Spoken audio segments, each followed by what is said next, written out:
for environments, a lot of drawings for characters, and it would be very tricky. Sometimes we did project lines for environments, but other times we ran this tool, and it gave us a really good kind of like line work pass. And if you look at shots like this, shot like this would be a nightmare to do if you were trying to project them, because we're falling through that environment. It would be very difficult to project it. Okay, so that's one type of drawing, the procedural one. The other type of drawing tool we made was a much more hand-tuned approach, because for some drawing tasks, you want to just create drawings on the whole environments, but when it comes to characters' faces are extremely sensitive. So you want to make sure that the drawing looks absolutely perfect. And what we did is we created this other tool here that basically allowed the artists to edit. Is it just me, or is it not update group? There we go. So it allows the artists to basically hand tune their line work. And this is a deceptively tricky problem, because say you had a character whose face is still, right? And you tuned the lines to look perfect on his nose. As soon as the character, and then you stuck them to the 3D geometry, as soon as the character moves his head, that drawing would break, right? It would no longer look any good. So what you have to do is you have to create a tool that sets keyframes, so the drawings automatically update as the character's head is moving around, but at the same time, as they're updating, they need to stick to the 3D geometry. So it's not like just interpolating drawings in a flat, normal space. They're on the character's face and they're interpolating. So it's actually quite a tricky problem to solve. And this is the kind of control you need for doing drawings on a character's face. So these are some examples of those kind of drawings. So on the first film, what we actually did is we trained a machine learning algorithm to predict what those drawings should look like based on the camera rotation relative to the character's face. We could predict what those drawings would be, and then the algorithm would make a prediction and say, I think the drawing's going to be this, and then the artist could still make adjustments if they needed to afterwards. Sorry, this is a bit crazy. I keep meaning to take this out because everyone says it's crazy. But this is basically what that prediction looks like. In the second film, we adapted it a little bit, so it's more of an interpolation rather than machine learning. But you can see how well that holds up, right? And this is all done by predictions automatically. So if we had a shot like this, we get this out of the box. So we get drawings that look, we spend way less time, and the artists can kind of like just focus on other things. Well, go back one. What was that word? Quaternion? Quaternion? What the fuck is that? It doesn't actually mean anything. You can't just make things up. It's a way of describing rotations. Is it? Yeah. Does anyone here know what quaternion means? Yes. Am I right? Yeah. Yes. See? Okay. So this is actually an example of a shot where there's just straight up prediction. There was no artist involvement in this one. But the thing that I really wanted to say is that the absolute best results came when you combined both the procedural and the handmade. And I think that's one of the biggest lessons of working on a film like this, is how important that artistic hand is, how important that artist's kind of like contributing to the shot is.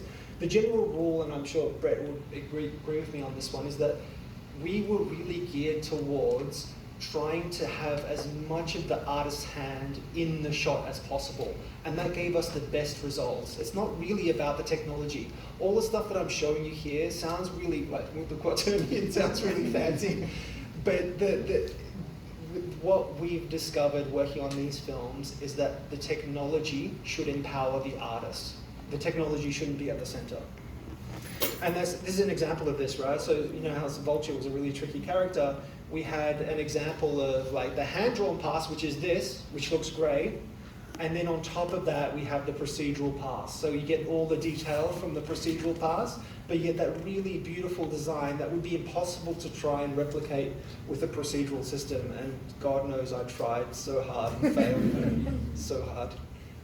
And this is one of the cool things we actually did on the show is we figured out a way of interpolating 2D drawings. So we could have a drawing only, the artist would draw only on set keyframes. They didn't have to draw in every frame. And what we would do is then we would interpolate between those drawings in the same method I told you about, how as one set of drawing draws on, the other set of drawing draws off. So that saved us a lot of time as well. Okay, that's a lot, right? You good?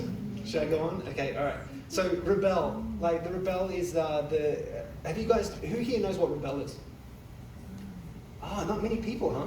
Rebel is this really amazing 2D painting application, kind of like Photoshop. And this is what the kind of logo looks like. And I recommend checking it out if you're interested in this kind of like natural media style painting. The developers of Rebel have this really cool philosophy when they were developing this tool, and we spoke to them quite a lot throughout the show. And they explained it that they really wanted to capture that sense of childlike play when you're working with Rebel. So kind of like when you're a child and you're kind of like splashing paint around, or when you're kind of like playing with natural media. That was their goal behind making the software. And so it's basically like Photoshop, but they've really leaned into the idea of emulating natural media as much as possible. So for example here, like the thing that really blew us away was their watercolor solver. So it's super fast, so you paint in the software, and it does these incredible simulations of watercolor, and you can change gravity, you can wet the paper, and then you can apply watercolor on top of it, and then the watercolor bleeds into the paper like when you pre-wet it.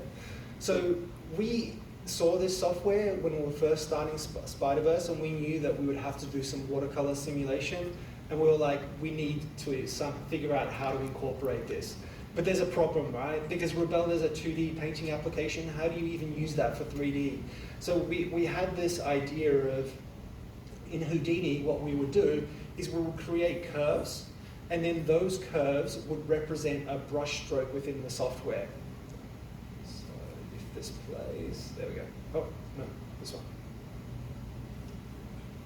Okay, so when you see here on the left-hand side, we have a curve, and that curve represents a particular brush stroke made in the software. So what we're essentially doing is we're creating data from curves, and then we're using those curves to drive the Houdini interface. It's almost kind of like hacking Rebel to control the cursor, which is a really kind of an odd idea, but from a conceptual level, I really liked the idea, because if you're trying to make a film that looks 2D, what better way of doing that than to force yourself to use a 2D software, right? So like the process of how you make something has a huge effect on the way it looks. And if you're forcing yourself to make a software through a 2D painting application, as painful as that is, you're guaranteed to get like a really good 2D result. So that's why we went into all that effort. And this is actually some early tests of that. This is using their software for animation. And I spoke to these guys when we were first starting Spider-Verse, and I hacked their software using Python and kind of like capturing and exporting their images as it was simulating, and they were just totally blown away, and they had never thought to do that. So we ended up working with them and kind of like incorporating it properly within our pipeline. And that was used quite a lot in Gwen's world for the backgrounds, where we had like watercolor in the backgrounds. We put these Rebel simulation on cards, and we'd stack them in 3D space, so it would look nice because you get some parallax as the camera rotates and moves around. And we also used it quite extensively on Abyss. So on a lot of the simulations, we created that watercolor solver. So we ended up using it quite a lot throughout the film.